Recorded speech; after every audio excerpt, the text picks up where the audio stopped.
Hello friends, welcome to Universe of Narutox. If you love Naruto what if stories and anime explanations, don't forget to subscribe to the channel. Now let's begin today's story. A 14-year-old Naruto Uzumaki blinked as he found himself in a white L-looking area. And when I mean white, I mean that all there was besides himself was nothing but white light. Blinking several times to try and get the spots out of his eyes, he heard a male voice say, "Well, this is a fine mess.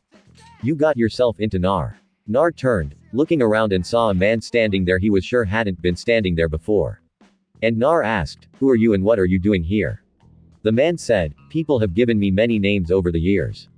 Shinigami Death Anubis call me that. Anubis is for what I'm doing here. The question you should have asked is what are you doing here? You see Nar, this is Limbo, a place between life and death. You remember Sasuke stab a Chidori through your chest when he went to join Orochimaru? Well, he killed you." Naruto's eyes widened as he paused and Anubis said, "Normally this would be where I would take you to the other side, but there are a few problems with your situation." Nar blinked before he frowned and said, "What problems?" Anubis said, "You were not supposed to die yet. In fact, you and I should not have met for many years to come. If you would have been able to hold on a little bit longer, your sensei Kakashi would have shown up, and then he would have taken you back to Konoha where Tsunade would have healed you." Naruto frowned and said, "Then what am I doing here?" Anubis said, "You know your signature jutsu, the Kagebunshin no Jutsu.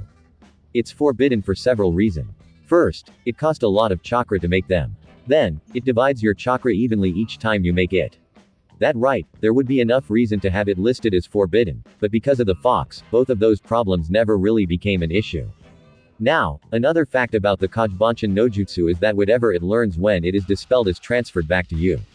The reason it is able to do this is because when you create a Kagebunshin, you are also giving your clone a little bit of your own soul. Every time you created a Kagebunshin, you were weakening your soul, which is why you were unable to last until help could arrive. But this wouldn't be a problem if you had actually read the complete instructions on that jutsu when you first learned it and followed them." Anubis saw Naruto was shocked and Anubis said, "The part of the directions you missed when you learned that jutsu besides missing the part about getting the memories back is that in order to effectively use them, you have to process those memories and absorb your piece of soul back in your body. In order to do this, you have to arrange your mind. Now, I know when you think about your mind, you are thinking about that sewer-like place is sealed away in your right. It is there. But what you have to realize is that it is your mind. You have the ability to change it by concentrating on what you want your mind to look like. Are you with me so far?" Nar nods and Anubis said, "Good, because you will be tested on this later. Now, in a few minutes, I want you to sit down and close your eyes and concentrate on appearing in that sewer place. Are you with me so far?" Nar said, "Yes, but what does it matter? I'm dead." Anubis said, "It matters because I'm the god of death and I get to decide what to do with you. I don't like to take someone's soul to the other side until it is actually the time to go unless someone tries to cheat me in order to try and stay alive longer than they were meant to. So, I'm going to send you back to the land of the living. But before I do, I want to make sure you live until the day you and I should actually meet in many, many years." Naruto's eyes widened and Anubis held up his hand and said, "Before you get excited, there are a few things you should know. I will be sending you back to life the night you learn the Kagebunshin no Jutsu, but you will not be able to tell anyone about what happens in the future.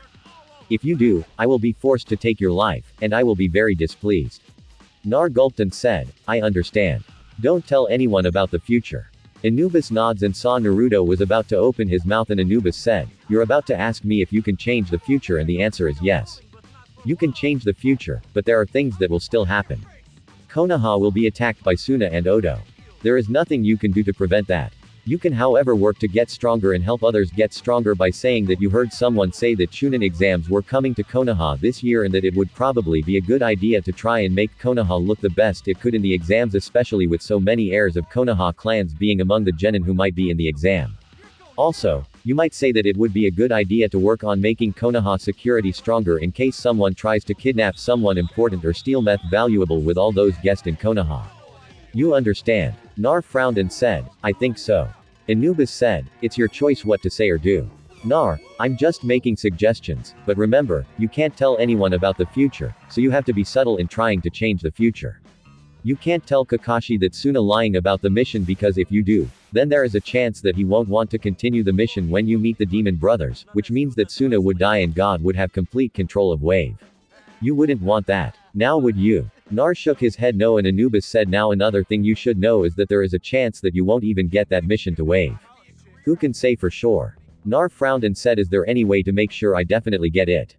Anubis said, life is about choices and chance. You can't be sure of what will happen, only what you think might happen and what choices you make based on what you think might happen. You see, right now you and I should not be meeting, but we are. There is a chance that after you go back, the day I was originally supposed to take, your life will change to either an earlier or later date. It all depends on choice and chance. Really? Naruto sighed. And Anubis said, now enough about how you might change the future. I only gave you an example so you know that just because you know how things happened once doesn't mean it will happen again. Now, since I am sending you back in time, you should know that I am taking half your soul as payment. Nar's eyes widened and Anubis held his hand up and said, I am doing this because I am going to be sending someone else back with you. She will be the one in charge of helping make sure you don't screw up too bad. The girl I am sending back with you is just like you in a way. She died before she was supposed to and I sent her back in time but kept half her soul as payment so that I could use it later to help me if something like this happened again. She will help you like I had someone help her, and then sometime in the future the half of your soul I am taking will help someone else. This is my price. Do you understand? Nar nods and Anubis said good. Then when you appear back in time, imagine yourself appearing in your mindscape and you will meet the girl who will begin to help you and explain things to you. Do you understand? Nar said yes. Anubis said, good. Then make sure you and I don't see each other again for a long time as the world around Nar went dark. When Naruto opened his eyes, he found himself in his apartment in Konoha and blinked a few moments as he looked out at the village and saw the Hokage monument wasn't damaged from the war and thought, so, I really am back. I guess I better do what Anubis said. As he sat down and closed his eyes and began to concentrate on appearing in his mind. A few minutes later, Naruto opened his eyes and saw himself in his mindscape when he was suddenly hit on the back of the head hard and he screamed, ow. As he jumped back, Naruto saw a girl about 16 years old with red hair which was up in a single ponytail and green eyes wearing some sort of armor standing there, and the girl said, you shouldn't drop your guard ever. Anubis told you that someone would be here, so you should have prepared in case you were attacked because you had no way of knowing if I would be an ally or an enemy. Nar opened his mouth and the girl said, stop. You will stand there and be quiet and follow my orders because I refuse to work in these conditions. You will refer to me as Captain Luna or Captain. I am not here to be your friend. I am here to pay off my debt to death by making sure you live until you are supposed to die. Do you understand me? Nar frowned and said yes. Luna said, you will answer me with yes, Captain, or no, Captain. Do you understand me? Nar glared at her a moment before Nar remembered Anubis' words and said, whatever you say, Captain. With a smirk on his face. Luna opened her mouth before she was hit in the face by the water on the floor jumping up and hitting her. Sputtering a few moments, Luna glared at Nar and said, you will pay for that, boy. As she held up her hand, and a staff appeared in her hand, shocking Nar. Luna smirked and said, this may be your mind, but death gave me access to half of everything you have. Half your chakra, half your body, and half your mind. Nar paused as he heard this and Luna said, now you have a choice, boy. You can either follow my orders or I will beat the hell out of you until you do. Choose. As she twirled her staff in her hand, gulping, Nar said, what are your orders, Captain? Luna said, good. Now, since you have already demonstrated that you realize this place can be controlled by your mind, I want you to imagine instead of a sewer that this was a giant stadium where you can train and fight. Naruto thought a moment, remembering the Chunin exam stadium, and the area changed to look like it. Luna said, you constructed this after a place that you already seen, haven't you? Nar said. Yes, whack. Nar was hit on the head by Luna, who said, you forgot the captain part. Nar, who was rubbing his head, glared at Luna, who said, this could be of use to start with, but we will have to make a few changes later. Alright. Now I was watching when you and Anubis talked, so I know you know the Kajbanshin no Jutsu. I heard everything Anubis said about it, but there are other things about it that he didn't tell you. Naruto asked, like what, Captain? Luna smirked to herself and said, every time you create a cage bun, you split your soul. When you absorb the soul back into your body, you gain the memories that soul gained. But this is the part that Anubis didn't tell you. You can also send memories to that soul. Naruto looked confused as he saw Luna looked excited and he said, I don't get it. Luna slapped her head and said, Baka, look at your body. Your body isn't that of your future self. You are younger and weaker than you were when you died. Anubis didn't send your body back in time. He sent your future memories back in time through the cage bunshin you created the first time. You can do the same thing. You can use any cage bunshin that you create from today on to send your memories to your past self. Naruto's eyes widened and Luna used her hand to cover his mouth and said, "Yes, I know that is amazing, but it is only your memories. Anything you gained physically will be erased by doing this." Nar moved her hand from his mouth and said, "So I could go back in time to avoid getting hit by an attack." Luna sighed and said, "Not the way you are thinking. The Kajbanshin no Jutsu was designed as a scout jutsu, an advanced warning. You could use it to warn yourself that there is an enemy ninja coming for you and you could prepare for it, but once you get in the actual fight against him, you won't be able to use it to avoid being hit from a single punch or something like that.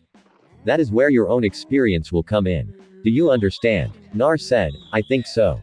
As he looked confused, Luna sighed and said, "I guess you will have to just experience for yourself later to see what I mean. Now, I want you to imagine yourself leaving this place and create a cage bunshin and have it go into another room and touch something. I don't care what it touches. Just have it touch something, then have it dispel. Once it dispels, I want you to come back in here to see me. Go." Nar frowned and closed his eyes and faded away. A few minutes later, Luna was sitting on the ground when Naruto appeared. Luna said, "Good, you're back. Now, since this is your mind, I want you to imagine that when a cage bunshin dispel in the real world, it appears here." Nar blinked, but a few moments later, there was a puff of smoke and a cage bunshin appeared.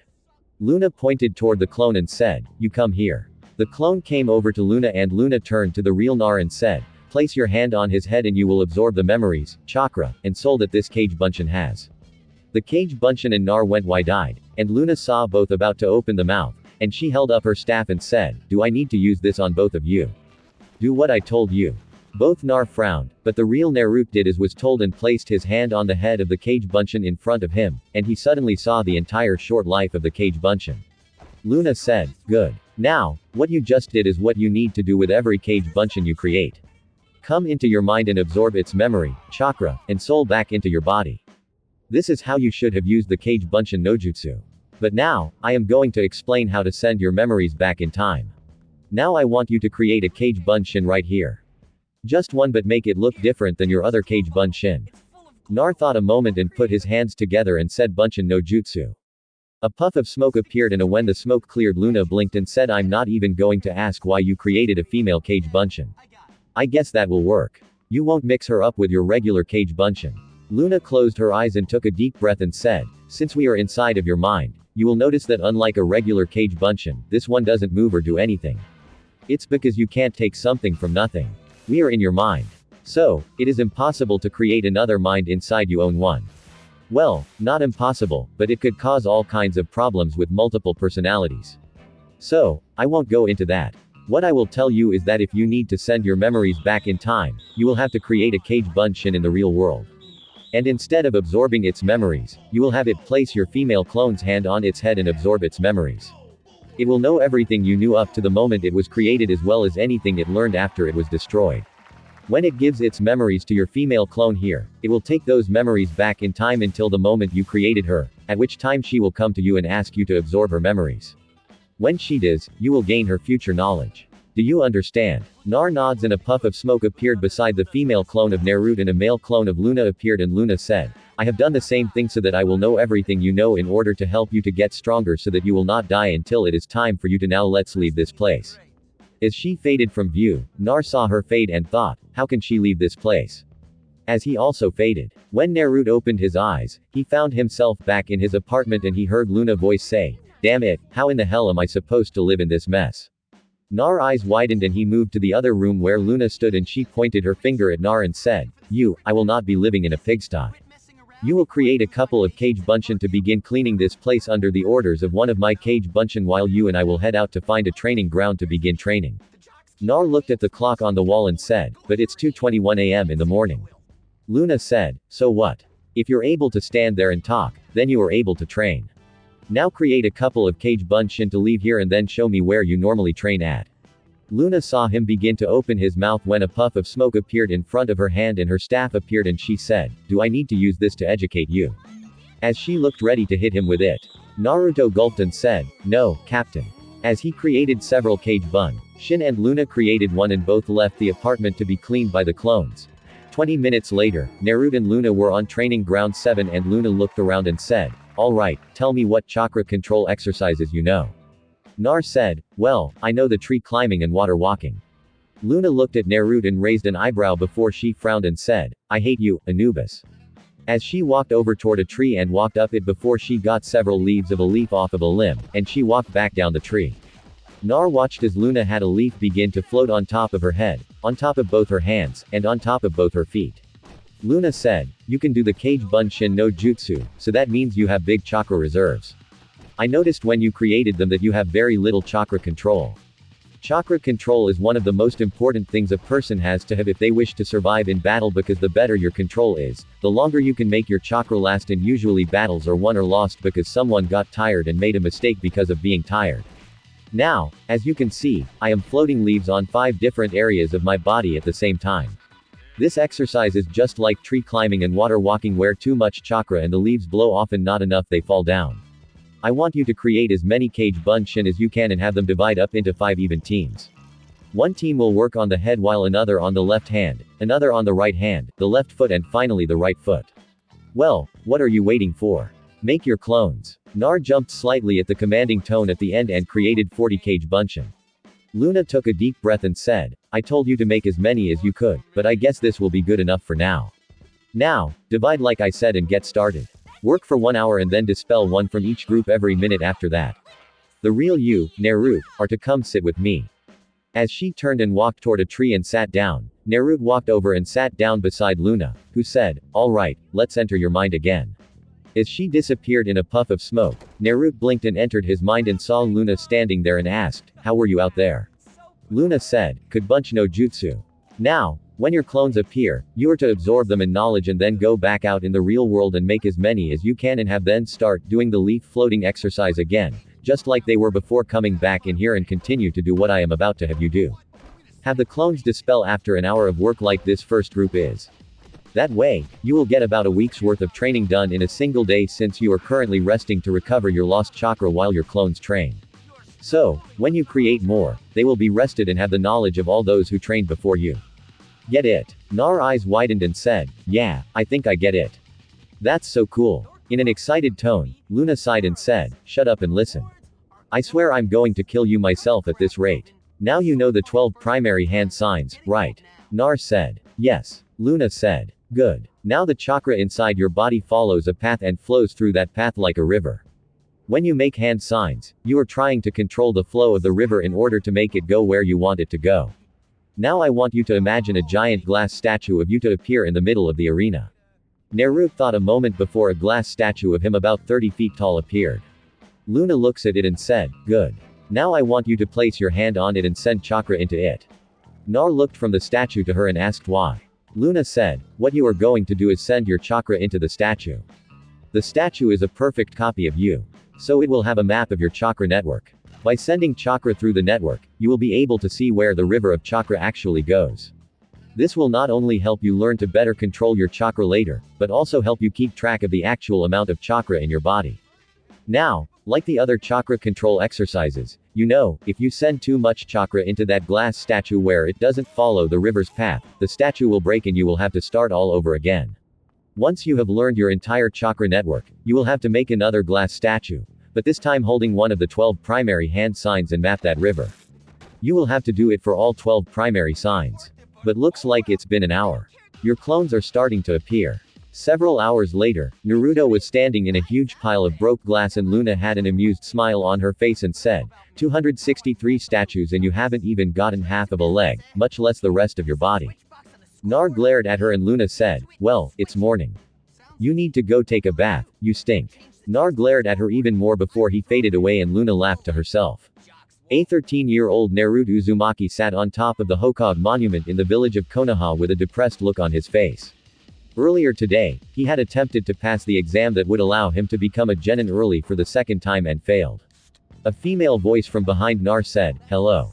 Nar blinked and turned around and saw a girl who looked to be around his age, if not just a little older, standing there. And the girl said, I'm Rose. You're Nar Uzumaki, right? Nar said, yes. Rose smiled and said, good. I was looking for you. Nar bit his lip as his eyes looked around just a moment and asked, why were you looking for me? Rose motioned toward the ground and asked, do you mind if I sit down with you? Like I said earlier, I've been looking for you and my feet are a little tired from walking around looking for you. Nar shrugged his shoulders and said, I guess it's all right, but why were you looking for me? Rose walked over and sat down beside Nar and said, I was looking for you because I have a business proposition for you. Nar looked confused and Rose said, before the hidden villages were founded, people would usually trade services with other people. Like for example, a farmer who grew wheat would trade some of his wheat with a baker who would grind and bake the wheat into bread and give some of the bread back to the farmer as part of the deal. Trading one service for another. You with me so far? Nar said, I think so, but what do you want from me?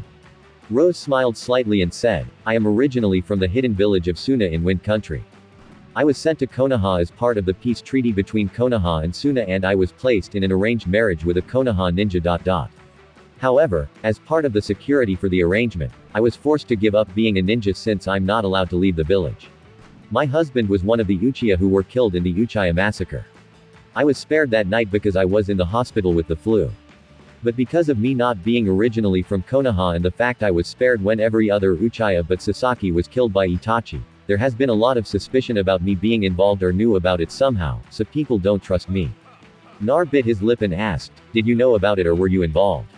Rose said, no, but you know already how people of Konoha are toward those they don't trust or are suspicious of. Do you know why they actually treat you the way they do? Naruto frowned and said, no, do you know? Rose sighed and said, yes, but if I tell you, I could be killed for it. I'll tell you if you agree to my business deal, but you can't tell anyone that I was the one who told you or like I said, I'll be killed for it. Nar asked, what is it you want from me? Rose looked at Nar and said, I know you have failed to pass the graduation exam twice already, and I know why you can't seem to perform the jutsu you are failing. I'm willing to teach you what I know about being a ninja, as well as tell you why you're treated like you, or if you want me to. But in exchange, as she trailed off, Nar said, in exchange, what? What is it you want? Rose closed her eyes and said, because of what I already explained to you about my history, I am very lonely. What I want from you is to help me not be so lonely. Nar said, you mean you want me to become your friend? Rose smiled slightly and said, if we became friends, then I wouldn't mind, but that isn't exactly what I want from you. You see, I'm a woman and you're a guy. Even if you are a little young, what I want from you is to help me feel like a woman again by helping me become a mother. Nar's eyes widened and said, what do you mean? Rose said, basically, the deal is for skills. You agree to have with me, and I'll teach you what I know about being a ninja. Nar gulped as he looked at Rose and said, I don't know what to say. Rose looked down and said, Nar, you know what it feels like to be alone. You can understand some of what I feel.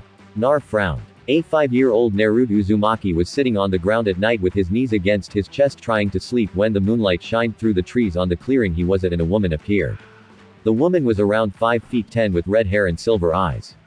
She walked slowly and silently toward Nar and said, hello.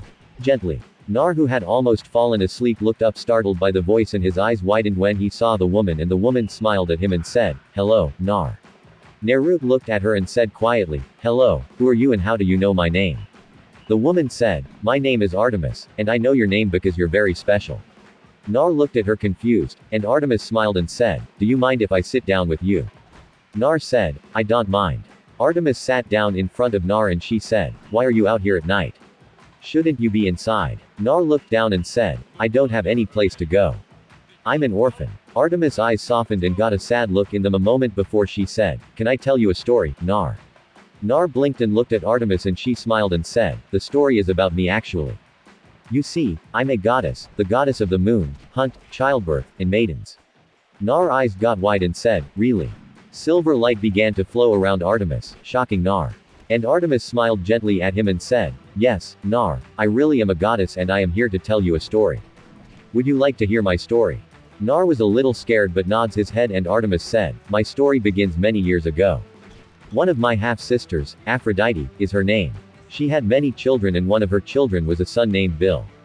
Bill was accused of committing a terrible crime that hurt a young maiden. Back then, I wasn't the nicest goddess when it comes to men because I have seen women hurt far too many times by men over the years. And when Bill was accused of the crime he was accused of, I believed he was guilty simply because he was a man. I killed him. Turns out I was wrong and he was innocent. Nar's eyes widened as he heard this and Artemis looked down as she said that. Artemis took a deep breath and said, back then I had been a maiden goddess and never had any children myself. Aphrodite was angry at me for killing her son. And she said that I was a heartless who so stuck up in my rightist attitude to care about the innocent lives that I was hurting because of my hatred for men.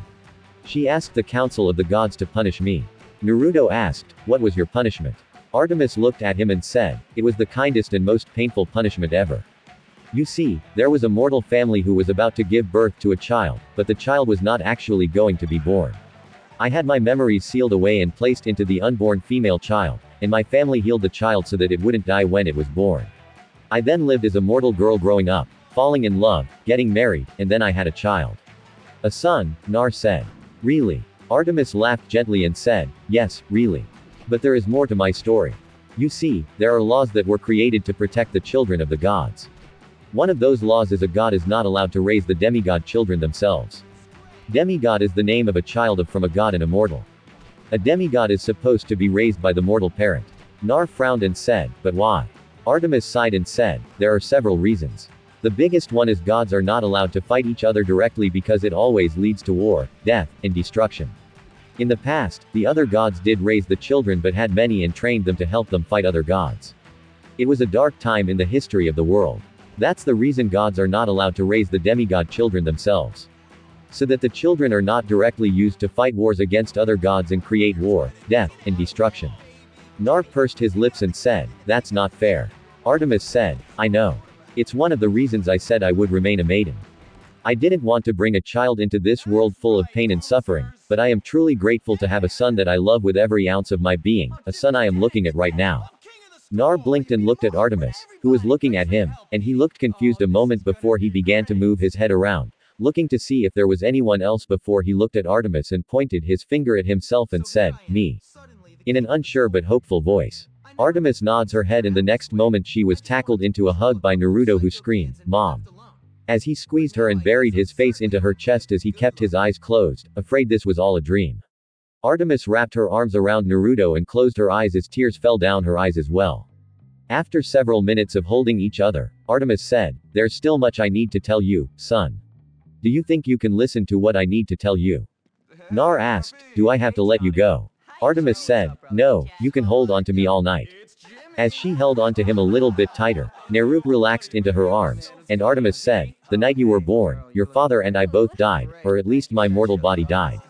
It took me nearly 2 years to recover from that, and I wanted to return for you before that, but then the fates came to me and told me something. Nar looked confused and said, the fates?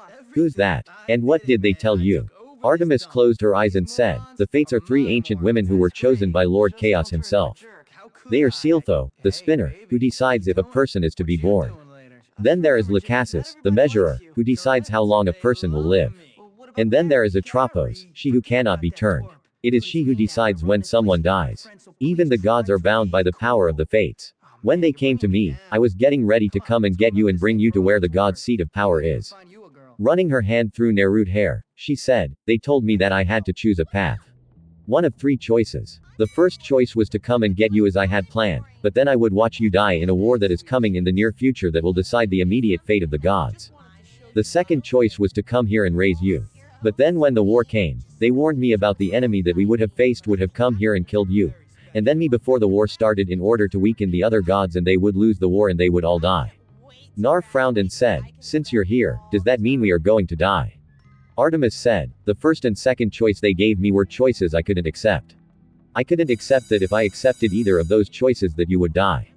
I could handle myself or the other gods dying, but not you, son. I would gladly die if it meant you lived. So when they gave me the final choice, I reluctantly accepted it. Naruto looked up and asked, what was the choice, Mom? Artemis looked at him and smiled kindly and said, the fates told me that there was dark times coming in the future both here and where I come from. They said that unless this darkness was stopped, that it would spread to consume the entire world. They told me that they could not directly do anything to stop this darkness, but that if I would be willing to allow you to become the champion, then they could use you to fight this darkness. They told me that if I would do this, then they would remove your string of fate from the tapestry of fate. That they would not decide how long you live or when you would die, that it would be completely your choice by your own actions. And I agreed. Nar looked confused and said, what does that mean, Mom? Artemis reached into her pocket and pulled out a black necklace and said, this is your choice, son. The fates gave me this necklace. If you place it on your neck, then you agree to become the fates champion. I do not know what that will mean, but the fates told me that this is your choice. If you agree, then I will be allowed to take you from here and bring you to my homeland for a few months. We will be allowed one day after we leave here to be together, and then one day when we leave there to come back to be together free from the ancient laws. Other than that we will have to follow the ancient laws. They said that they would give you quests to finish and that sometimes if you complete enough quests successfully and impress them that they would give us a free bonus day together. I know it doesn't sound like much but it's better than most gods get to be with the children. Nar frowned and said what happens if I refuse to become the champion? Artemis sighed and said then it will depend on if I decide to stay here or take you with me, either choice 1 or choice 2. If I take you with me, then I would be bound by the ancient laws and could watch you, but only actually be with you if we're lucky, and you would die. But if I stay, then I become an enemy to the other gods, and we will have not only the enemy the fates told me about, but also the other gods, and the fates themselves would be against us, and you would still die. It's not much choice, but it's all they would give us.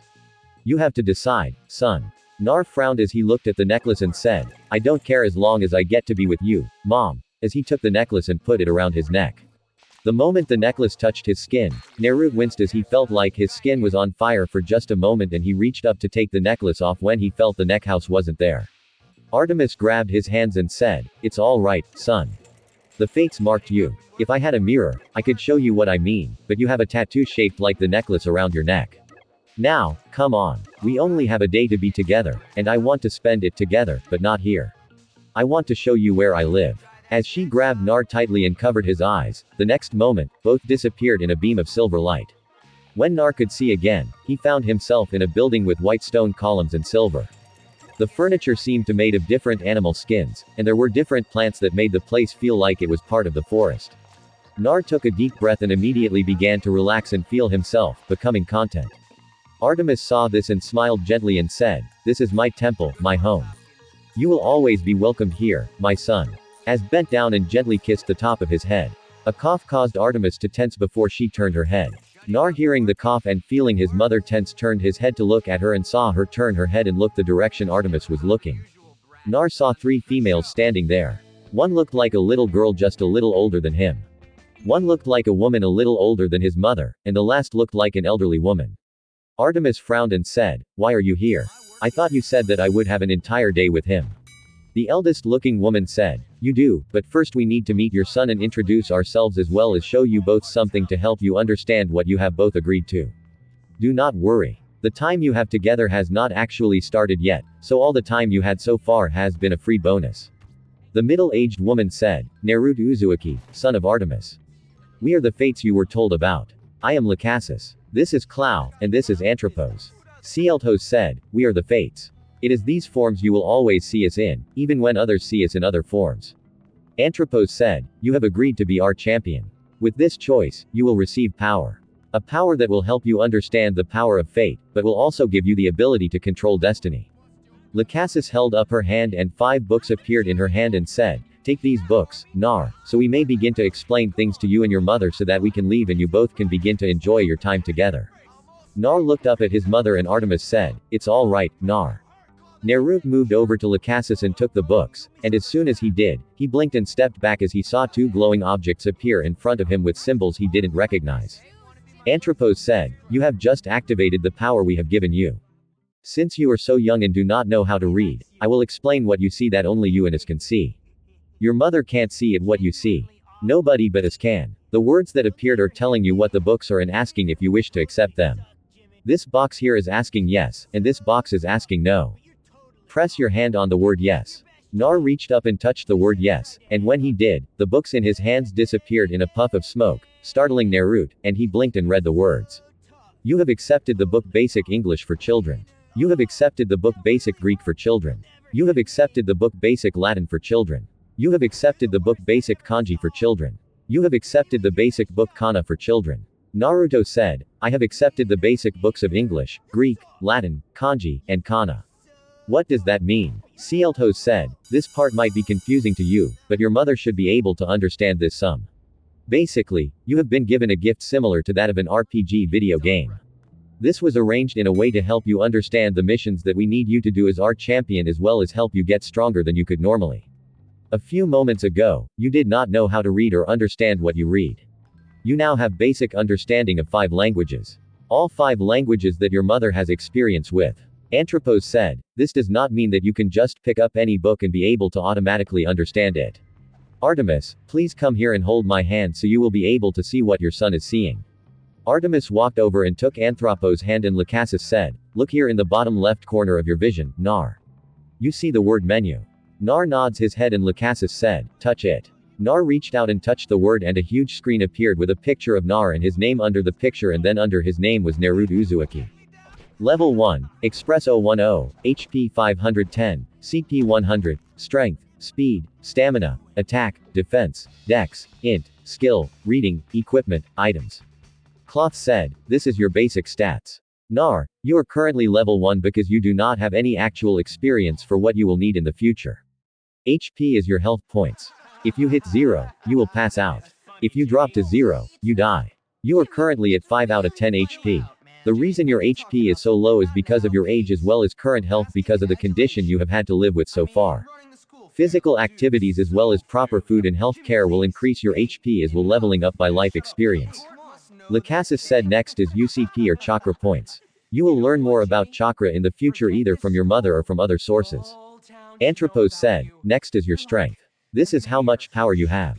Since you have not done anything physical to test your physical strength since you accepted our offer, this stat is currently unknown. Clothos said, speed is how fast you are at physical activities.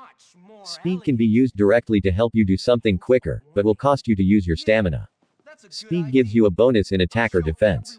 As you can see, speed and the next few items are blank until you are able to do something to activate them so they can be tested. Lachesis said, stamina is how long you are able to do physical activities. The more stamina you have, the better off you will be in the long run. Anthropos said, attack is how strong your physical attacks are. An example of this is if you punch something, attack would tell how much damage you were able to do. Attack is a combination of strength, speed, and stamina. If you are at full stamina, then you will get a +1 attack bonus. If you are at half stamina, then you get no bonus. If you are tired and attack, your stamina will actually count as a penalty and will give you a -1 attack bonus, which means it will do less damage. Using speed to help you attack will decrease your stamina quicker over time. Cloth said, defense is next. Defense is made up of any defense points your cloth's armor provides you, plus your dex and speed. You should know though that you're the weight of any item you are physically carrying, meaning cloths, armor, weapons, scrolls, etc. Anything you are carrying will slow your speed down. Lachesis said, basically, if you have a speed of 20, but are carrying items that have a penalty of 22, then your speed will decrease your overall strength by 2 and will reduce your stamina by 2. However, if you have a speed of 20 and are only carrying a penalty of 18, then you will have a speed bonus of 2 that you can add to your strength at the cost of 2 to your stamina. You will understand this better with time and experience. Anthropos said, next is dex or dexterity. Basically, it means how acrobatic you are. For every 5 points of dex you get, you lose 1 on strength. For every 5 you get on strength, you lose 1 on dex. Klaus smirked and said, and then we have inter-intelligence. This is the best ability of all. It is a combination of your skills. For every 10 levels you have in skills, you gain 1 point in intelligence. Below the word skills, you only have 1 skill so far. Reading. Click reading Nar. Naruto clicked it and the screen changed and the words English level 11, Greek level 11, Latin level 11, Kanji level 11, Kana level 11. Lachesis said you are at level 11. You have the basic reading level of a kindergarten child in each of the 5 languages you have unlocked. In order to advance these skills, you will need to read and gain experience in each of these languages. The more you read, the more experience you will gain. Once you have reached when you gain enough experience, you will go from 1 to 1 to 1 to 2, then 1 to 3, 1 to 4. When you reach the next level, after that, you will be at 2, 1. This will mean you have 2 skill points in that language. There are a total of 10 levels to each language, but there are many languages in the world. Some that your mother knows that are now dead languages. You never know when those languages might come in handy. Of course, you can't just start reading a level 10 book and be able to understand it. You have to start off with a beginner book in those languages. Anthropos said, demigods like you are cursed with ADHD because of your battle instincts you are gifted with. This affects all demigods. If a demigod was to train themselves to understand books level by level like you have, they could eliminate the effect of the ADHD. It means that your mind easily wonders if you don't understand something. If you find something that is too advanced for you to understand, then the letters will be scrambled because of your ADHD. Artemis blinked and said, really? I didn't know that. Klaus said, only Athena knows this, but she stays silent to make it a challenge for her children to overcome so that she could tell the truly gifted from the regular children she had. Artemis frowned as she heard this. Nar asked, who is Athena? With a confused look on his face, Artemis looked at her son and said, my half-sister, she is also a goddess. Nar looked confused slightly, but said, oh, Anthropos said, this system is set up for all your skills, Nar. If you find a scroll or someone that will teach the basic taijutsu of a style and accept it like you did the books we gave you, then you will unlock that basic taijutsu, but you will only be at level 1 unless you physically practice it to gain experience with that style. Once you get to level 10 experience, you can then unlock intermediate kaijutsu in that style if you find a scroll or someone to teach it to you. Sometimes you can only unlock basic of something and sometimes you will find something that is too advanced for you to learn because you don't have the basic requirement to use it. If that is the case, then you won't be able to unlock it. Cloth said, now it is time to look at equipment. Select the black arrow at the top of the screen so we can leave this menu and go back to the main menu and then select equipment. Nar did as he was told and when he did it showed a picture of Naruto's body and with an arrow pointing to his head, chest, arms, hands, legs, and feet with several boxes connected to each arrow. Lacasis said these 6 arrows point to the 6 major body sections. As you can see, there are several boxes connected with each arrow. Some of the boxes have items in them. Those items are the cloths Naruto is currently wearing. We know you plan to get him new cloths and those will be destroyed since they are rags that don't fit him, which is why they don't have any value connected to them. When you get him new cloths, the cloths will offer some defense to him. But remember the penalty warning we gave earlier. If the cloths are too bulky or heavy for him to properly wear, then they will damage his other stats. He will have to learn to balance out his equipment with his stats to get the best combo of both that will help his defense and attack. You should understand this already. Artemis from your time as Kusha. Artemis nods and said, will he be able to wear enchanted cloths? Lacasis said, just like how we told you that if he finds instructions on a higher skill without the basic, he wouldn't be able to use it, the same will apply to his equipment, which includes any weapons he will carry. If you give him a sword and he does not have the basic skills to use a sword, he won't be able to use the sword. Artemis said, I see. Nar looked confused and asked, see what mom? Artemis said, I'll show you when we are alone, son. Let's listen to the fates so they can do what they need to and we can have our time together. Nar nods his head and Anthropos said, remember our agreement, Artemis. You can only be with your son the day you bring him from his homeland here and on the day you take him back unless we give him a reward for completing a challenge we have set up for him. Artemis said, I know. Klaus said, we cannot force you to do this, but we can give you some advice. It is your choice if you wish to accept this advice. Lacasis said, when Nar appears at camp can claim him as your son. But doing so will draw attention from not only your allies but also your enemies. Your brother will be excited and will try to help influence your son. But Aphrodite might try to make his life harder because she might still want revenge on you for her child you killed. Then there is also the enemies we can't tell you about and you won't be able to help him if those who wish to harm him were to follow him back to his homeland. Artemis frowned and said, what are you saying? With narrowed eyes. Anthropos said, you will not be able to stay at camp with him because of your duties and the ancient laws. You have not told your hunters about your son or anyone else. Unless they are at camp, your cabin will be empty besides your son. And even then, there will be conflict.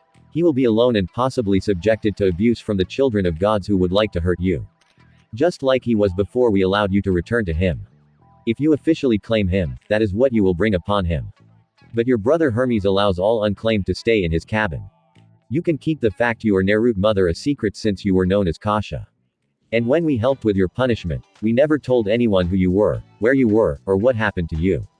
Naruto knows who you are and knows that you would claim him in an instant if you could, but wouldn't if it meant he would be happy with friends, healthy, and safe.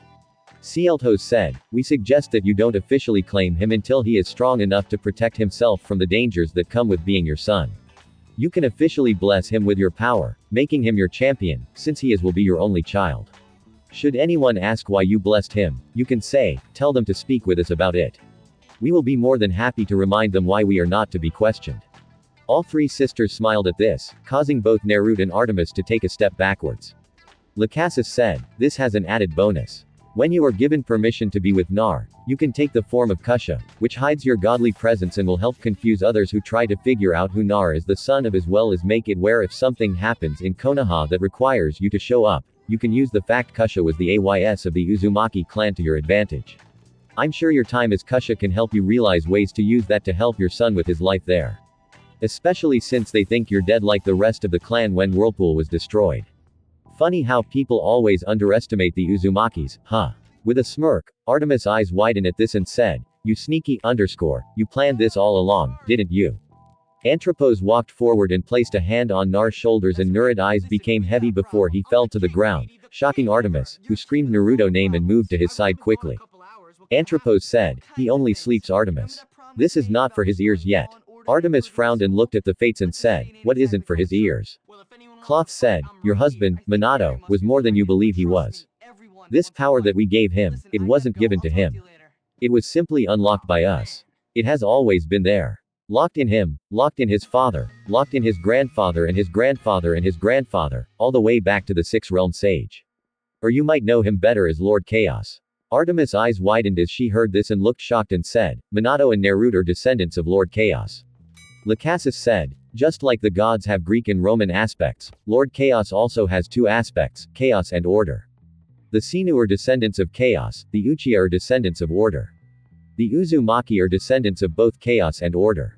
That is why when Kasha died and you returned to your godly form, you got the bonus of the Uzumaki bloodline, as well as the perks you had being the Ginuriki of the Kyobi, which was created by chaos and order in order to protect his children and the descendants from his creation Gaia and those who came from her. That is why the Beiju are as powerful as a primordial. Anthropos said, we did not plan for things to play out like this. The gods were never meant to learn about the elemental nations, the danger that comes. We saw the gods most likely falling to this threat and it would have spread to the elemental nations. You were meant to be a last resort. If the gods fell to the coming threat, then when the threat came to the elemental nation, your memories and godly powers would have been unlocked. And with the power of the Kyobi and your skills you gained being Kusha and being an Uzumaki, you would have been able to defeat this coming threat, but it would have most likely cost you your life. And if you didn't die, then you would have died of old age. We have no control over the descendants of chaos and order, which is why we couldn't prevent what happened that night from happening. When Minato fell in love with you, it was his own choosing, just like it was your choice to marry him and have his child. The events that happened that night was caused by the actions of the descendants of chaos and order. Klaus said, creating the summoning contract between Thantos and mortals in the elemental nation was done by a descendant of Lord Chaos. So, we couldn't control that, but had to make Thantos swear an oath never to reveal anything he learns there. When your husband summoned Thanos to seal Kyobi into your son, we had no control over that, and he did not recognize you. You were Kusha. Because of both the threat here and the one created by the descendants of Lord Chaos and Order, we have no choice but to ask for the assistance of the only person who has not only the power but the ability to possibly stop both threats from destroying both the elemental nations and the lands here.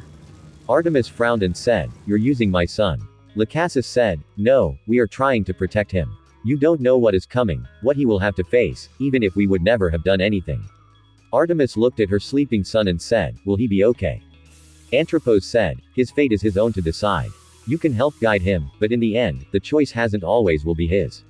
Artemis closed her eyes and said, what must I do? Sealtho walked over and placed her hand on Artemis' shoulder and said, do you really want to know? Artemis looked at the three sisters and said, I'll do anything to protect my son and make him happy. As the three sisters began to smile, Artemis thought, why do I feel like I am going to regret this? When Nar opened his eyes, he found himself sitting on a couch and heard the sound of something hitting wood and turned toward the sound and saw his mother banging her head against the table she was sitting at. Nar blinked and blinked again before he looked around the room and then back at his mother and said, are you alright, Mom? Artemis, who was about to hit her head against the table, turned and saw Nar awake and she said, what son? Nar asked, are you alright, Mom? Artemis said, yes, son. It's nothing. Just something I need to work on later. How are you feeling, son? Nar looked confused a moment and said, okay, I guess. Just then, his stomach growled and Artemis said, sounds like you're hungry. Come on. Our day together has begun and we got so much to do in so little time. Let's go grab a bite to eat and then get you some new cloths and I have so much to talk to you about. Nar got up and walked over to Artemis whose features began to change. She still had red hair, but now her eyes were green and she looked at Nar and said, when I was mortal, this is what I looked like. Son, I thought about what the fates said before you fell asleep last night. And as much as I want to claim you right now, I think they are right. And I should wait until you are strong enough to protect yourself. The world is very dangerous, and there are many who would like nothing more than to hurt me and those I care about. But I will leave the choice to you. Do you want me to officially claim you now, or do you want me to wait until you can protect yourself? Nar bit his lip and said, what's the difference? Would I still be your son? Artemis said, you will always be my son. But well, let's think of it as a game. A prank. Really? Your father and I both loved pranks when we were children. Nar eyes widened and said, really? Wait, who's my dad? Artemis bent down and said, your father was a very special man. You look almost exactly like him. I could tell you now, but I think I want to encourage you to earn it. Right now, you are 5 years old. If you can get to level 10 between now and the time you start the Ninja Academia, I will tell you who your father was. That means you have 2 years to reach level 10. Do you think you can work hard enough in 2 years to reach level 10? Nar said, yes, I can believe it. Artemis slapped her forehead and said, and there is Humaki blood in you. Causing Nar to look confused. Artemis sighed and said, anyways, son, you will always be my son, but do you have heard what the fates and I have thought? What do you think, son? Do you want to prank everyone and keep the fact you're my son a secret for now? Nar frowned and said, who do I tell everyone my parents are? Am I still going to be an orphan? Artemis said, no, son. When I am looking like this, I will be going by the name Kusha Uzumaki, the name I had when I was mortal. If I am in this form, you can call me mom until I claim you officially. You will learn what claiming is later. You can tell everyone that you are the son of Kusha Uzumaki. You can tell them you are the heir of the Uzumaki clan of Whirlpool. Nar looked confused and asked Whirlpool. Kusha said, it's where the Uzumaki family came from before the village was destroyed. We are one of the last Uzumaki left in the world, but you are the heir. As much as I hate to say it, and I really am going to hate saying this, but you will have to restore the Uzumaki clan, which means you will have to have several wives and have lots of kids. Naruto looked confused and said, if I have lots of kids, will they also be your kid's mom? Kusha said, no, son. They would be my grandkids. Grandkids. Oh, my son is so manly. He's going to give me grandbabies. As she scooped Naruto up in her arms and began to spin him around, screaming about grandbee babies. 20 minutes later, a very scared and mentally scarred 5-year-old Naruto was holding the hand of his mother as they left the Temple of Artemis to go get something to eat.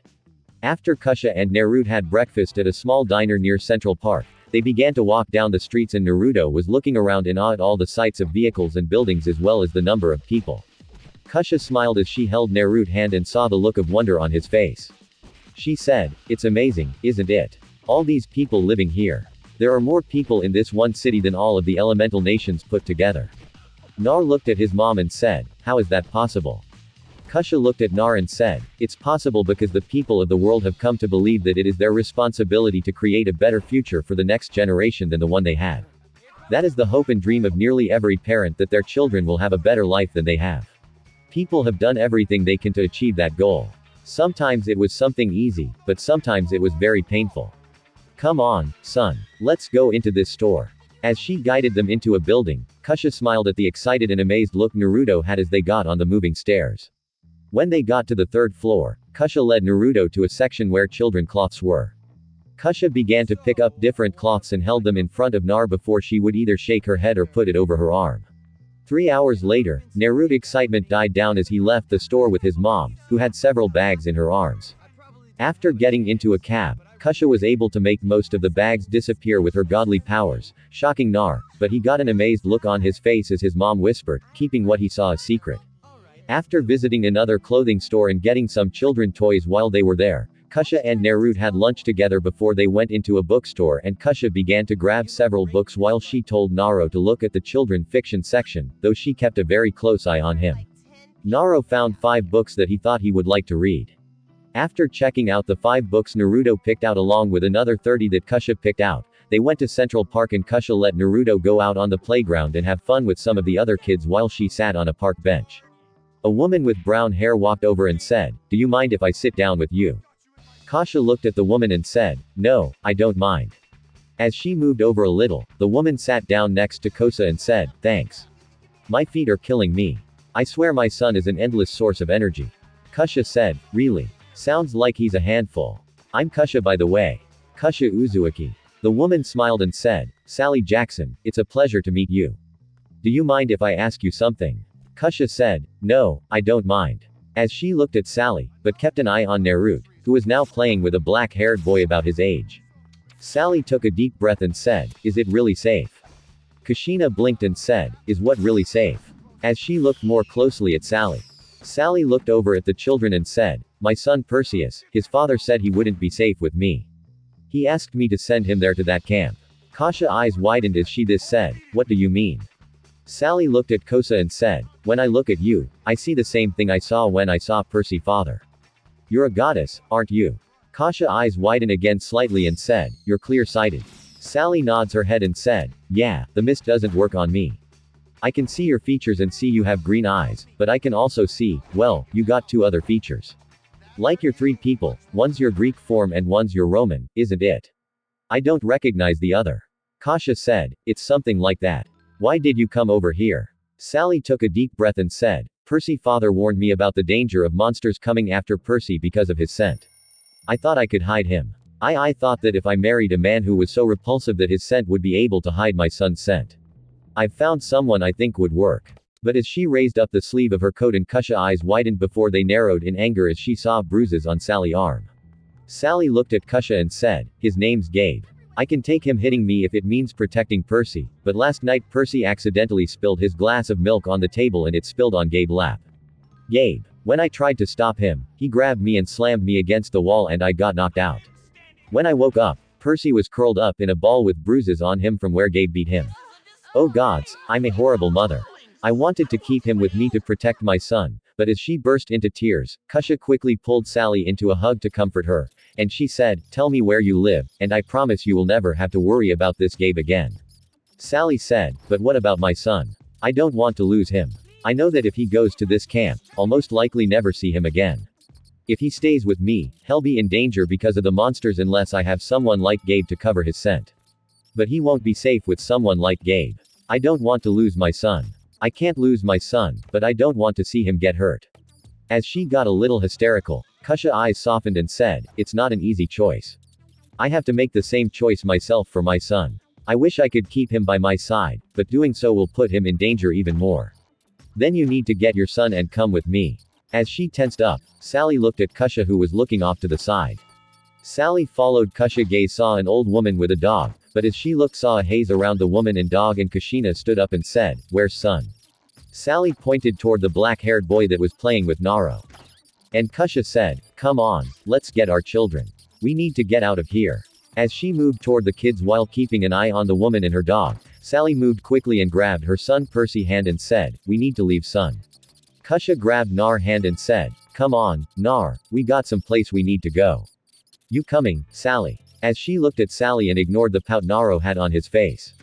Sally glanced at the woman and the dog who was eyeing them and nods her head and both women began to walk away holding the boy's hands. Nar saw his mom frowning and said, is everything okay, mom? Kasha looked at Nar and said, yes, we just still have a lot to do and so little time. Come with me. As she turned down an ally, Sally looked at Kosa and said, no, we got to go. Come, Percy. As she began to walk away quickly, Kasha frowned as she saw Sally and Percy get into a cab and drive away. And Naruto looked sad and said, why did they have to go, mom? Kasha looked down at Nar and said, they had things they had to do, and so do we. Come on. As she covered his eyes as they stood in the alley and both disappeared in a silver light. When Nar could see again, they were back at Artemis Temple and Nar looked up at his mom and she said, there's a few things I still want to do together before our time runs out. Stay right here. I'll be back in a minute. As she left the room, Nar began to look around the room and touching a few objects. When Kasha returned with a silver tray that had several items on it, and she set the tray on a table and said, son, come here. I want to try something. Nar walked over and sat down next to Nar and Kasha said, there is something I am going to teach you later called sealing. It's a special skill that the Uzumaki clan is famous for. Your father and I were both very good with seals, and so will you be one day, but for now, I want to try a little experiment with sealing. Would you be willing to let me have a couple of drops of your blood to test something? Nar looked at Kasha and said, how will you get my blood, mom, and why do you need it? Kasha said, you know how last night I could see what you see when I was touching the fates. I think I can do that again if I was touching your blood. So, I wanted to create a small seal that would allow me to see what you see so I can better help you. As for how I will get your blood, I will use that blade right there to make a small cut on your finger, but I will heal it right after so it will only hurt a moment. Will you let me do this, son? Nar bit his lip and said, do it. As he held up his finger, but looked away. Kusha smiled gently and cut Nar's finger and let the blood flow into a bottle of ink. And when she had enough, she healed his finger and said, all done. As she began to shake the bottle of ink and blood, mixing it together. Kusha took a quill from the tray and a silver bracelet and began to draw symbols on it as Naruto turned to watch. And a few minutes later, Kusha said, seal. And the ink glowed a moment before shrinking on the bracelet. Kusha put the bracelet on and blinked a moment and said, it worked. I can see everything again. Nar said, so what now, mom? Kusha saw a exclamation point by the word menu and said, it looks like you got a message, son. You see that symbol that is glowing next to the word menu? I believe that is noticed to tell you something has changed. Click on the word menu so we can see what is going on. Nar clicked on it and the menu appeared.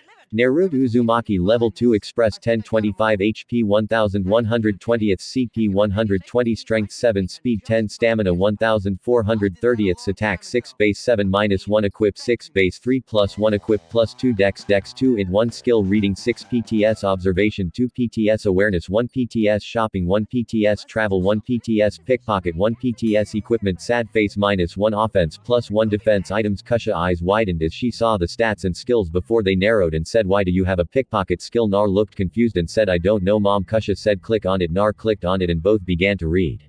Pickpocket Level 1. By using observation and awareness, you observe someone pickpocket another person. You now have the ability to try and pickpocket another person. After Level 1, 10% chance of success added to each level earned. Kusha scowled a moment before she said, I suppose. Let's check out your other skills. Click on Reading. Reading English Level 1. 2, Greek Level 1-1, Latin Level 1-1, Kanji Level 1-1, Kana Level 1-1. Kusha nods and said, I guess you were reading all the signs as we walked and shopped. Good job, son. Nar smiled at the praise and clicked on another skill. Observation Level 2. Observation is the skill of observing others to pick up details of what they are doing. The higher your observation level, the more details you will be able to pick up and the more likely you will be to copy the skills that you observe. Level 2 Observation unlocks Level 1 Awareness. Awareness Level 1. Awareness is the skill of knowing the location of objects and people around you in order to reach the target easier or avoid the target of your observation. Shopping Level 1. By observing someone buying or selling, you have unlocked the skill Shopping.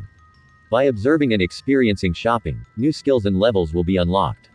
Travel Level 1. Travel is the ability to travel from one location to another.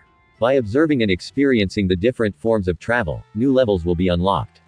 Kusha smiled and hugged her son and said, you did very well on your first day with your new skills, son. I'm very proud of you. Now, come on. I got some books I want you to look at. Naruto followed his mother and they soon found the bags of books they had got earlier and Kusha said, go ahead, son. Pick up the books and see if you can absorb them. Nar picked up the first book and blinked as words appeared. How to Learn to Write for Children. Requires Level 1 reading. Would you like to gain the ability to write? Nar clicked yes, and the book disappeared in a puff of smoke. Kusha saw this and smiled as Naruto picked up the next book. Basic Math requires Level 1 numbers. You cannot learn at this time. Nar frowned and said, I can't learn this. It says I need to have Level 1 numbers. Kusha slapped her head and said, of course, I should have thought of that. Well, go ahead and grab the other books and see if you can get them. After going through all the books Kusha had bought, Naruto was able to gain several new skills. Naruto Uzumaki Level 2 Express 1025 HP 1120th CP 120 Strength 7 Speed 10 Stamina 1430th Attack 6 Base 7 -1 Equip 6 Base 3 +1 Equip +2 Dex 2 in 2 Skill Reading Writing and Arithmetic 12 PTS English Greek Latin Kanji Kana Numbers Math Observation 2 PTS Awareness 1 PTS Business 4 PTS Shopping Trade Negotiation US Currency Travel 3 PTS Maps Exploration Walking Pickpocket 1 PTS Equipment Sad Face -1 Offense +1 Defense Items Kushina saw the updates and smiled and said, that's good, son. I wrote down what restrictions you said that you needed to get these other skills, and I will work on seeing if I can't get them. This helped us figure out how to help you learn new things. Luckily, me just showing you the 10 basic numbers and explaining them was enough for you to learn them. Naruto rubbed his head and said, my head hurts, mom. Kusha eyes softened and said, you got a headache. Probably information overload. The same problem people have with Kajbanchans. Nar looked confused and Kusha saw this and said, I'll explain later, son. For now, let's go get something to eat and then we can come back and play together with your new toys for the rest of the night. Naruto frowned and said, I have to go to camp tomorrow. Don't I? Kusha bent down and said, I wish you could stay with me forever, son. Unfortunately, we can't. I have my duties as a goddess and there are also the ancient laws stopping us. But look at it this way, son. While you are at camp, you can make new friends like your friend Percy and learn new things. So that way when we are together again in a couple of months, then we can spend more time doing things and less learning. Nar smiled at that thought and said, I love you, mommy. Kusha pulled him into a hug and said, and I love you also, my little maelstrom. Nar blinked and said, Maelstrom, what's that? Kusha smiled and said, it's what your name means. It's another word for a whirlpool. It's also an ingredient in ramen because it's shaped like a whirlpool. Nar titled his head to the side, and Kusha said, you'll find out later. Naruto scrunched up his nose and said, I'm going to hate those words. Kusha laughed as she pulled Naruto into another hug. The next day, Naruto was holding Kusha's hand as they walked down a dirt road. And Kusha said, so you know what to do, son. Nar said, when people ask me my parents' names, I tell them my mother's name is Kusha Uzumaki, and I don't know my father's name. Kusha said, right, I promise you, son, that the very moment you get strong enough to protect yourself, I will reveal to the world you're my son. Nar said, and an Uzumaki never goes back on their word. Kusha smiled and said, that's right, son. Before she looked ahead of them and her smile slipped and said, this is as far as I can go, son. You see that hill up there? Nar turned and looked at the hill. And Kusha said, once you go over the top of the hill, you will see a farmhouse in the middle of the field. Go to the farmhouse. Once I let go of your hand, I want you to run as fast as you can up the hill and get into the safety of the camp. Naruto frowned and said, why? Kusha said, because there might be a monster in the woods who might come after you, and I am not allowed to go no further at this time. This last part of the trip is something you have to do on your own. Please, son, run as fast as you can over the hill. I'll see you again in a few months. Nar quickly wrapped his arms around Kusha's legs and said, I don't want to go, mom. Please don't make me go. Kosa bent down and gave Nar a hug and said, I have to, son. We already talked about this. If we don't, then things will get bad for both of us and we may not ever be allowed to see each other again. It's only for a couple of months, son. Please be strong for mommy because mommy going to start crying. Nar sniffed and said, don't cry, mommy. You told me that you should only cry happy tears. Save your tears for when we meet again. Kusha sniffed as she smiled. And Nar said, I love you, mommy. Kusha said, and I love you also, my son. Now go. As she patted his back above the backpack he was carrying. Naruto turned and looked up at the hill and then looked at the woods on either side of the field leading up to the hill before his face got a look of determination and he began to run toward the top of the hill. Kusha watched him and thought, he looks just like Minato. Oh, how I miss you. As a tear fell down her cheek. She tensed a moment as she saw a shadow pass through the woods to the left, but let out a breath she was holding. When she saw Nar reach the top of the hill, he turned to look at her one more time before he waved and then crossed over the hill. Kusha quickly began to walk away, and once she got far enough away, her features changed back to Artemis, and she disappeared in a silver light. A few moments earlier, Naruto looked one last time at his mother before he turned and began to walk toward the farmhouse in the center of the field. As he approached it, he thought he heard the sound of voices and many other sounds, but he couldn't be sure because he couldn't see anything. Walking up to the house, Naruto got to the door and knocked. He waited a moment and began to knock again when there was a golden flash behind him, causing Naruto to turn and look as he saw a man with blonde hair and golden eyes standing there.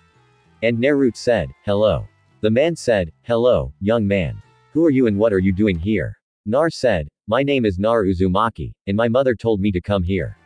She said, this camp was for those like me. The man said, I see. My name is Apollo. What's your parents' name if you don't mind me asking? Nar said, my mother's name is Kosa Uzumaki, and I don't know my father's name. Apollo said, I see. As he looked at Nar. Just then, Nar's eyes went wide as he saw a man with the body of a horse run up. And the horseman said, Lord Apollo, what are you doing here? Apollo said, Kern, I was flying Sol when I saw this young demigod arrive and I decided since no one was at the farmhouse to come say hello and welcome him.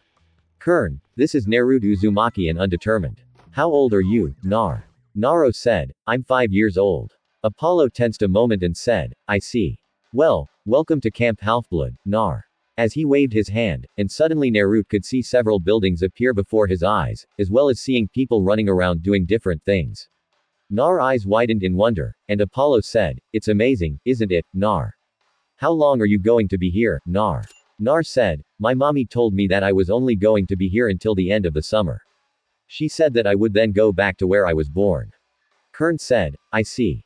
Well, I guess I should properly introduce myself.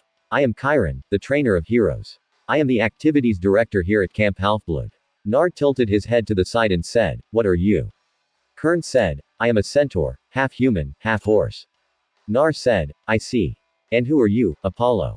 Are you a god?" Apollo said, "Yes, I am the god of the sun, prophecy, the arts, and several other titles. I am brother to Artemis." Naruto's eyes widened and said, "You're Moum, that's cool." As he quickly caught himself, Apollo's eyes narrowed even more and said, "I see. Well, it was good meeting you, Nar. Be seeing you around." As he flashed away, Kern turned his head to the side, but then quickly looked at Naruto, who had watched Apollo leave, and Chiron's eyes widened, and thought, did he close his eyes, or did he actually see Apollo leave? No, that's ridiculous. He must have had his eyes closed. No mortal or demigod can see a god's true form without being destroyed. Kern cleared his throat and said, "Well, young hero, this is where I would introduce you to Mr. D and have you watch the camp introduction video. Since Mr. D is not here right now and I don't think you would understand the video since it's made for those who are a little older than you, I will just walk you around and try to answer your questions." Nar said, "Okay, so how do I get stronger?" Chiron blinked and looked at Nar and said, "Pardon me." Nar said, "My mom told me that if I came here that I would learn to protect myself and that I would get claimed when I got stronger. So, how do I get stronger?" Chiron smiled and said, "Well, your mom was right somewhat. You will learn to protect yourself, but first, I think you should learn your way around and learn where you will be staying until you are claimed. If you will come with me, I will begin to explain." Nar said, "Okay." As he began to walk with Kern, who began to point out different things. As each thing was identified, Naruto saw different symbols appear on a mini-map that he now had in his vision as well as on top of each of the things that were identified. They finally came to cabin 11 and Kern said, "This is Hermes' cabin. Hermes is the patron of travel, so he allows all unclaimed demigods to stay in his cabin until they are claimed or leave." As he knocked on the door opened and a teen stepped out and Kern said, Michael, I have another undetermined for your cabin. This is Naruto Uzumaki. He's 5. Naruto, this is Michael Anderson. He's the head of the Hermes cabin. If you have any questions, you can ask him. I'm sure you will help young Naruto to feel welcome, right, Michael?" Michael said, "Of course, Kern. I'll even steal him some supplies." Kern said, "I didn't hear that." Nar said, "He said he would." Michael covered Nar's mouth and said, "Kern was joking, Nar. Hermes is the patron of travel, but he is also the patron of thieves." Nar blinked and said like pickpocket. Both Kern and Michael both looked at Nar and Chiron said, "Your stay in cabin 11 might be longer than I thought." As he turned and galloped away. Michael looked at Nar and said, "I have a feeling you will find cabin 11 is home. Nar, come on inside." Nar walked in and saw several bags placed all over the place. And Michael was watching Nar and said, "Cabin 11 is the most crowded of all the cabins because so many are undetermined until the parents claim them. As such, everyone here learns basic trap skills in order to protect themselves from both pranks and theft. There is just one rule when it comes to theft in this cabin. Though you never take a person godly weapon or spoils of victory over a monster." Nar looked confused and said, "What are spoils of victory?" Michael said, "Every monster you defeat will leave something behind. It may be a tooth. It may be a weapon or item. You never know what it might be, but each spoil of victory is gained from killing a monster. You can die against monsters, so we treat those items as sacred.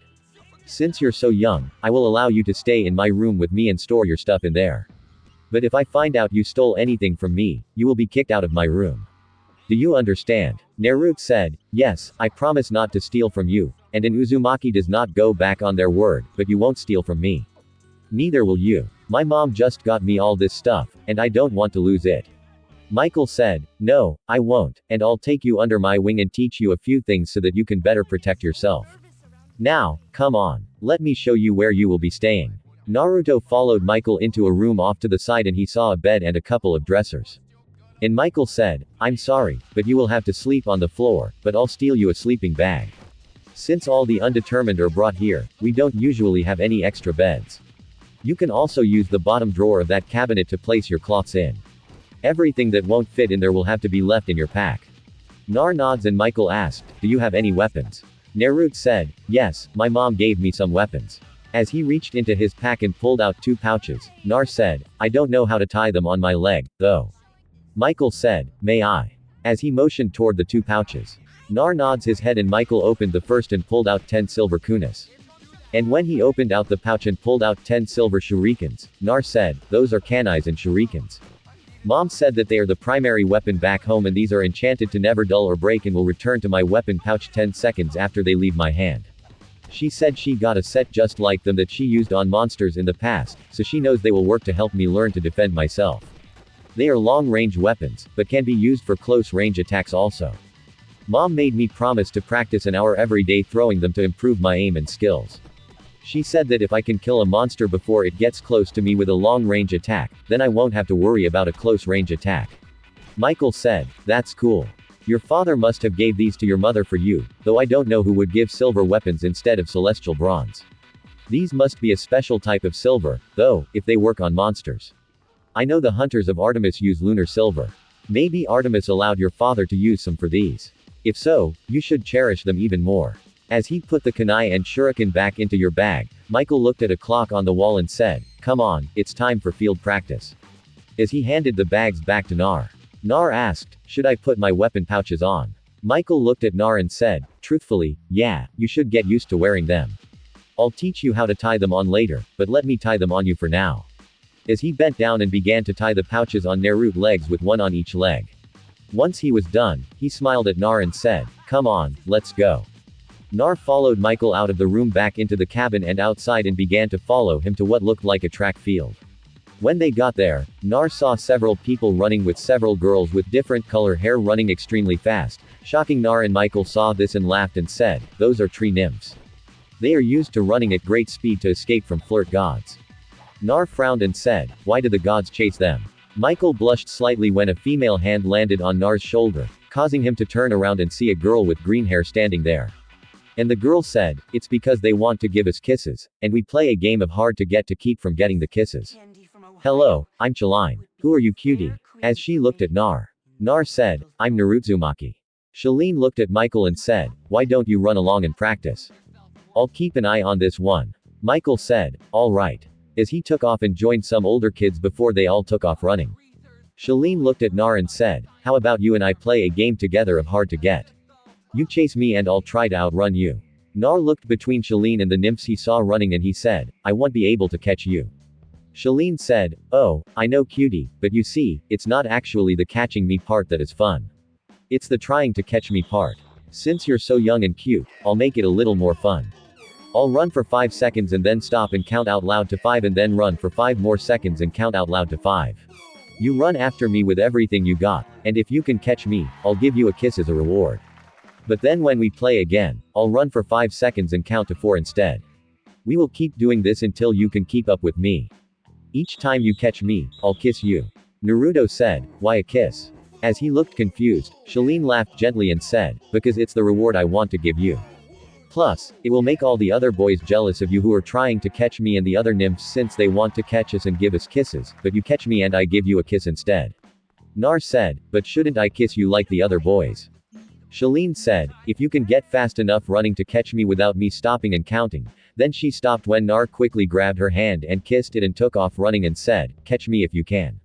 Shaline was stunned a moment before she laughed and began to slowly chase Nar as she laughed.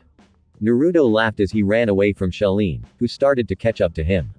But just as she was about to grab him, he would suddenly duck under her arms and run the other way, causing Shaline to stumble slightly before she turned and began to chase after Naruto, who had an excited smile on his face. After about 5 minutes of this, Naruto was panting and Shaline tackled him to the ground, and she looked at the laughing and red-faced Naruto, and she said, well, I count you so now here. As she bent down and quickly kissed Naruto on the cheek, shocking him. Shaline stood up and held her hand up to Nar and said, so, you want to try it again? Nar looked at her a moment before he smiled and said, yeah. Shaline took off running and stopped and said, before she began to run. Nar took off running after her and for the next 5 minutes, he chased after her. But then he fell to his knees, panting, and Chellin came back to him and said, good job, Nar. You did really good for your first day. We should play together again. Nar said, I would like that, Shaline. Thank you for playing with me. Shaline said, sure. Well, why don't you rest a little while and then try to see if you can run a lap around the track to practice for our next game. Nar nods his head and after he recovered his breath, stood up and looked at the track before he began to run as fast as he could around the track. As he finished his first lap, Naruto fell to the ground panting and Michael came over to him and said, "You alright, Nar?" Nar said, "My chest and legs hurt." Michael laughed and said, "You're not used to running so hard as you have today. Don't worry. The more you do it, the easier it gets, but we don't have time for any more laps today. We have Greek class next." Nar sat up and said, "I can read Greek, Latin, English, kanji, and kana." Michael said, "Really? Most demigods have trouble reading because of our ADHD and dyslexia." Naruto said, "The fates told me that demigods can actually read if they work on building up the reading level first. If a demigod reads a book that the words move, it's because the book is to advance for the reading level." They said, "Someone named Athena knows this but keeps it a secret, so she can know which of her children are smarter than the others by seeing which ones figure it out." Michael looked stunned as he heard this and said, "You met the fates?" Naruto nods his head and said, "Yeah, they let my mommy and me spend time together for one day before I come here in the spring and one day in the fall when she has to take me back to Konoha before she has to leave me there." Michael blinked and said, "You don't live with your mom?" Naruto said, "My mom died the day I was born, but she came back to life and we can be together for one day in the spring and fall." Michael said, "What about your dad?" Nar said, "I don't know who he is. Mom said that when I get older and stronger, I'll find out who he is." Michael asked, "Who do you live with back in Konoha?" Nar said, "I lived in the orphanage, but they kicked me out, and so I was living in the woods when mommy came and got me, and we spent a day together before she brought me here." Michael looked at Nar sadly and said, "I see. Well, come on, Nar. It's time we go to our Greek class." As he began to lead Naruto toward the next class, a couple of other demigods who were close enough to hear Michael and Nar talking looked at Naruto in shock, sadness, and pity. Michael and Nar soon came to a couple of stone benches where several other demigods were sitting, and Michael said, "Hello everyone. We got a new kids with us today. This is Naruto Uzumaki. I hope you will all make him feel welcome. Come over and sit with me, Naruto, and I'll help you." Nar sat down on a stone bench beside Michael, and a brown-haired girl with gray eyes handed everyone a book, and she got to Nar and said, "Can you read?" Nar said, "Yes, my mommy helped me learn to read." The girl said, "Good. I'm Carol, by the way." As she handed Naruto a book, Naruto opened the book and the words instantly began to spin, and he frowned and said, "This book is to advance for me." Carol said, "It's good practice." Nar looked at Michael who smirked and said, "Actually, Carol, Nar told me something really interesting. He said that he was told, your mother actually knows this, but keeps it a secret to see which of her children are actually smarter than the others. It turns out that our reading problems can be cured by reading books at our reading level and working up. If a book is at our reading level or below, then we can read no problem. But if it's above our reading level, then we have trouble reading it." Carol glared at Michael and said, "That can't be right." As she turned to glare at Naruto and said, "Don't go making lies about my mother. Now leave. I won't have you interrupting my class and telling lies." Nar frowned and said, "I'm not lying. The fates told me that." Carol said, "Liar. Get out of here." Nar huffed and got up and said, "Fine," as he left and quickly ran off. Michael frowned and closed the book he had open and threw it on the ground and said, "Just so you know, Naruto's mother died the day he was born. The fates seem to like him for some reason and actually brought his mother back to life so she can spend a day with him before she brings him here in the spring and then a day with him before she send him back to being an orphan in the fall. I won't be taking your class anymore and I'm going to spread word about what Naruto told me and what you did. Just so you know, I think Athena flaw is flowing strong in you." As he left, the other who were sitting on the logs looked at each other and then tossed the book they had been given on the ground and got up and left to spread what they'd just seen and heard as well, leaving a fuming Carol. Nar, after he left, took off running and soon entered the woods surrounding the camp with tears in his eyes. Nar soon found himself inside a tree trunk from a young tree that looked to be dead, which had been burned. With his knees pulled up to his chest, Naruto cried and thought, "I don't want to be here anymore. I want my mommy." Several hours later, Naruto was asleep inside the tree when he felt someone running their hand through his hair as he slowly woke up. Nar opened his eyes and saw a young girl about his age with white hair sitting inside the tree with Nar head in her lap and she was gently running her hand through Naruto hair and she smiled down at him and said, "Hello." Nar blinked a moment and said, "Hi, who are you?" The girl said, "My name is Elm."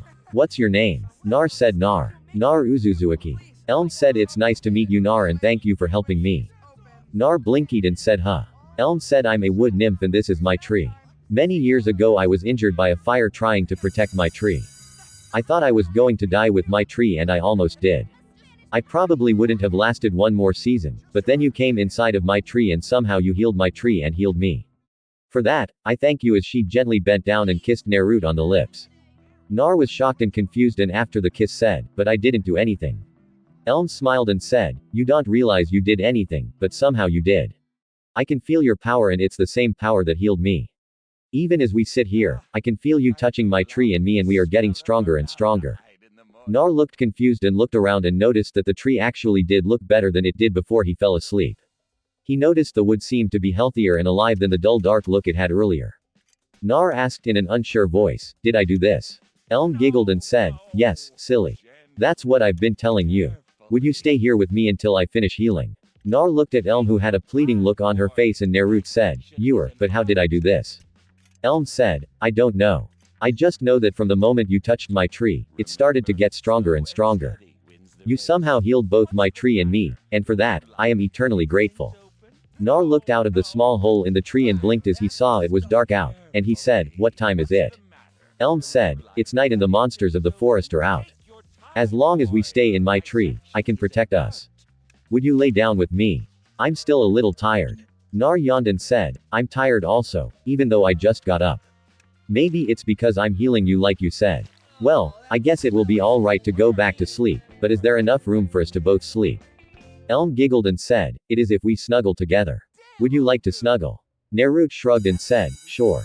Elm giggled again at the innocent look on Naruto's face, and she laid down inside the tree and pulled Nar down with her, and she laid her head on his shoulder and put her leg over his leg and wrapped her arm around him. As she snuggled into the grove of Naruto's neck, she whispered, Nar, can I give you a gift for helping me? Nar, who had closed his eyes, said, you don't have to give me anything. Elm said, but I want to. Will you let me? Nar said, I guess. Elm smiled and said, just lay still and I'll give you my gift. As she leaned her lips up to his neck, and Nar's eyes widened as he gasped as he felt Elm doing something to his neck before the world around him seemed to go brighter a moment before Naruto passed out. When Nar awoke the next morning, he found Elm sleeping next to him, and he looked at her and smiled gently before he noticed his menu was flashing. Clicking it at Naruto read Naruto Uzumaki Level 3 Express. 1750 HP 2530 CP 150 Strength 10 Speed 15 x2 Stamina 445 Attack 11 Base 10 plus 1 Equip Defense 11 Base 5 plus 1 Equip 5 Dex 5 in 2 Skill Bloodline Blessings Elm Reading Writing and Arithmetic 12 PTS English Greek Latin Kanji Kana Numbers Math Observation 2 PTS Awareness 1 PTS Business 4 PTS Shopping Trade Negotiation US Currency Travel 3 PTS Maps Exploration Walking Pickpocket 1 PTS Equipment. Sad Face -1 Offense +2 Weapon +1 Defense. Items Quest. Blinking Naruto tap the bloodline part in red. Bloodline ? Comma, ? Frowning Naruto tap the blessing part in red. Blessing Elm. Clicking on Elm Naruto read. You have received the blessings of the wood nymph Elm. With this blessing, you are able to temporarily double your base speed by channeling chakra into the mark of Elm on your neck. You are now able to seek shelter within the safety of the trees. You have also unlocked the quest Lord of the Wild Sage. Nar exited that menu and clicked on Quest. Quest Lord of the Wild Sage. Save the Tree of Elm complete. Clicking on the Save the Tree Elm, Nar read your natural release of chakra as well. Your bloodline was able to heal the Tree of Elm and with it the nymph who lived within it. Lord of the Wild Sage, you have unlocked the Lord of the Wild quest. You have earned the blessing of Elm, a spirit of the forest. The more nature spirits that bless you, the stronger your connection to nature will become. Do you have what it takes to become a sage and be one with nature? Nar cleared his menu and looked at the face of Elm, who had a content smile on her face, and Nar smiled at her. Elm, feeling someone looking at her, opened her eyes and saw she was still on Nar's chest, and she blushed slightly before she looked up at him, and when she saw his neck she smiled even bigger and said good morning. Nar said good morning. How are you feeling? Elm said, I've never felt more alive than I do right now. I wish we could stay here forever, but I want to get up and stretch my legs. I haven't been able to do that in a long time. She grabbed Naruto's hand and helped him stand up. And they walked out of the hole Naruto had crawled into. And Naruto blinked as he looked back at the tree and saw the hole, but also saw what looked like tree bark covering the hole. Elm saw his confused look as she held his hand and said, it's because of my blessing. People see us. Nymphs merge from trees and believe we come out of the tree. But what they don't know is that a tree that a nymph lives in has a door in it where we can enter our tree to find sanctuary and safety. Because my tree was injured, my door was visible. But now that it is healed, it appears to be a normal tree without a door. However, since you have my blessing, I have granted you the ability to see my home and visit or stay with me whenever you wish.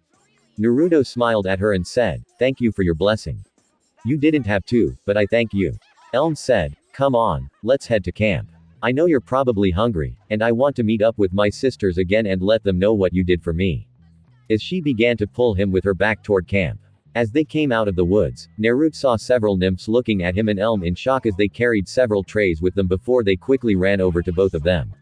And Elm let go of Naruto's hand as she was quickly grabbed by several of the nymphs as they began to speak in a language Naruto did not understand.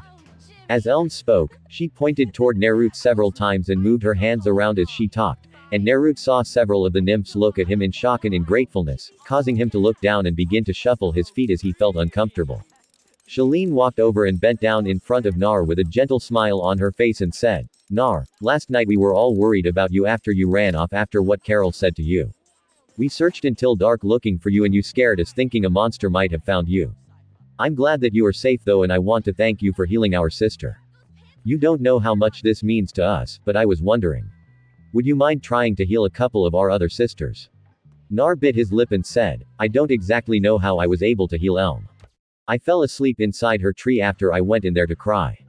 Shalene said, "I think I know how. You seem to have a touch of nature in you. It's why I came over to play with you yesterday.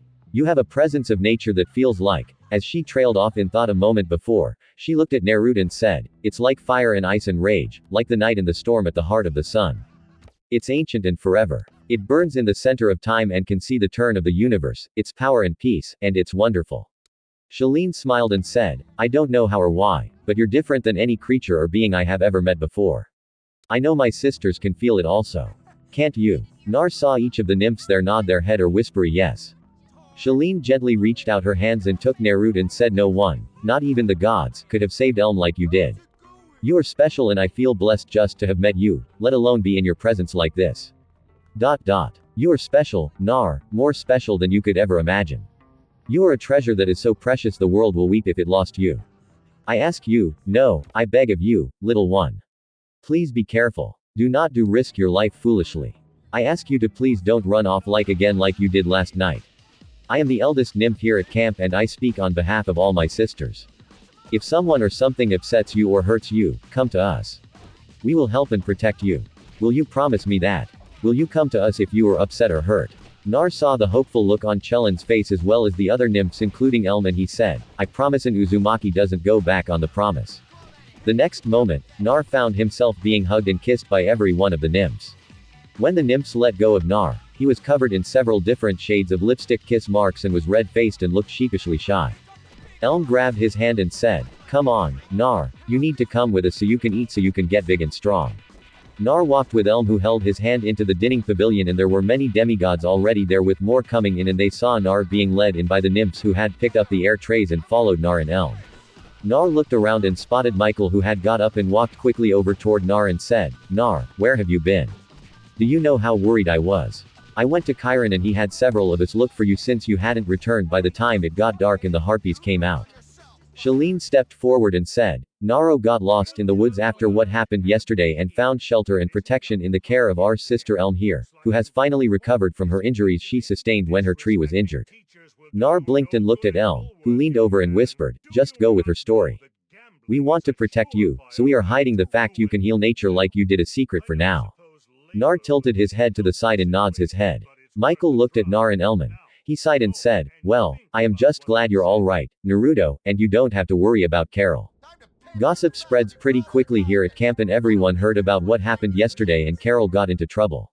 Especially after a couple of campers tried out what you told us about our reading problem and got some of the books that are for younger age kids and found they could actually read them without any trouble. Reading was something each of us have been dreading because of our reading problem. But thanks to you, some of us are going to start working on increasing our reading level to see if we can't start reading more and more books. Just then, Naruto's stomach grumbled, causing him to blush as several of the nymphs giggled slightly, and Elm said, "Come on, Nar, you need to sit down and eat." "Which table do you sit at?" Nar looked at Michael and said, "Hermes' table." He's unclaimed. I think we can scoot a couple of campers over to give you enough room to sit at the table. Nar looked confused and said, why isn't there enough room? I mean, there are several empty tables. Couldn't you just push one of them over to make the table longer or sit at another table? Michael said, it's not that simple. The gods when they created this place made it where each Olympian got a table and each table is the same length. You can't just take a table from another god because they would get angry and that would be bad for everyone. Nar titled his head to the side and said, then, can't you just ask one of them that isn't using a table to let you use it? A laugh from the front table could be heard as a man in a yellow leaf print shirt drew everyone's attention, and the man said, that's actually funny, kid. It will never happen, but don't take my word. Why don't you pray to the gods and ask them? Nar said, all right, as he closed his eyes and prayed. Mom, I don't know if you can hear me, but I'm getting ready to eat breakfast here at camp, and there's not enough room for everyone at Hermes' table. This guy in a weird shirt said, I should pray to the gods and ask them for help.